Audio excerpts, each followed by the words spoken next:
Bonjour à tout le monde. On est au printemps maintenant, puis on va rentrer dans le cours. Puis je vais vous parler juste un petit peu de la pollinisation. Ça, c'est un prunier, Prunus domestica. C'est un prunier qui est européen. La pollinisation se fait par les abeilles, puis c'est auto-fertile, ça, il n'y a pas de trouble. Le mélanchier, c'est auto-fertile. On voit que la floraison est terminée, puis que les fruits commencent à se former. Déjà. J'ai des cerisiers. Ça, c'est des cerises douces, Prunus avium. Ça va être bon, c'est pollinisé.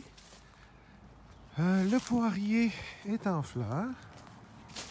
Ça, c'est un lochus, donc c'est des fleurs. Le pollen est stérile, donc il ne peut pas polliniser un autre... il ne peut pas se polliniser, puis il ne peut pas polliniser un autre non plus. Donc, ça prend un autre cultivar de poirier. Je pensais qu'il n'y aurait pas beaucoup de fruits. Il va en avoir un petit peu cette année. Elle a fait vraiment beaucoup l'année passée. Puis, ça, c'est d'autres pruniers, mais ça, il y a plein de cultivars là-dedans. Fait qu'il y a des fleurs de toutes sortes d'affaires. Juste pour vous donner une petite idée, puis après, je vais vous parler de comment polliniser les trucs. Ça, c'est des cerisiers, des griottes que j'ai ramenées de l'île aux coudres. C'est auto-fertile. Puis j'en ai récolté je ne sais pas combien l'an passé.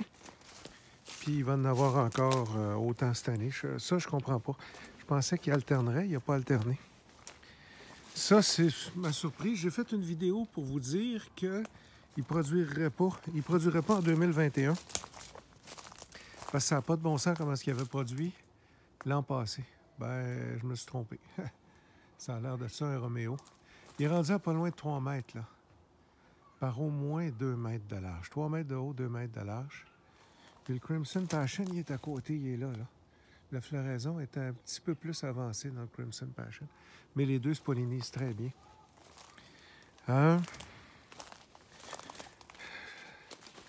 On voit que les gels n'ont pas affecté l'abricotier. Ça, c'est les fruits. Fait que ça, la pollinisation est compliquée, est terminée. Ça va bien. Je suis en train d'installer mes filets à maille fine. Ça, c'est mon Franken pommier qui est en fleurs partout. Puis, à chaque étiquette que vous voyez, là, c'est un cultivar différent. Donc, il va peut-être avoir 15 variétés de pommes, 15 cultivars de pommes dans ce pommier-là. Ça, c'est ma banque génétique. Je pensais jamais qu'il produirait autant que ça, mais finalement, ben, il me joue des tours. Il a décidé de produire. Fait que, pas tout à fait. Ça, c'est le stade bouton rose en passant. C'est juste avant que les fleurs ouvrent. Tiens, on voit bien le stade bouton rose, juste là. Ça, c'est les fleurs ouvertes. Ça, ce cultivar-ci, ça, je pense que ça, c'est une branche qui n'a pas été greffée. Fait que ça serait Cortland. Mais à côté ici, là, j'ai Strawberry Pippin. Ça ici. Après ça, j'ai des cultivars un peu partout. Ça ici, c'est un colonnaire, Scarlet Sentinel. On voit là, ça c'est les fleurs du Scarlet Sentinel. Celle-là ici, c'est Wonder Poppin. Ça c'est les fleurs de Wonder Poppin, sont en bouton rose. Donc, ça a l'air de ça, la floraison. Regardez les cerisiers dans le fond, là. Là, on va avoir pas loin de, je sais pas, 4 mètres de haut.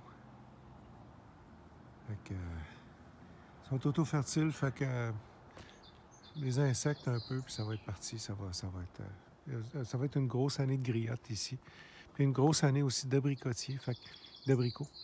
Donc, je pensais vraiment que je m'étais fait jouer des tours par le gel. Finalement, par contre, les kiwis,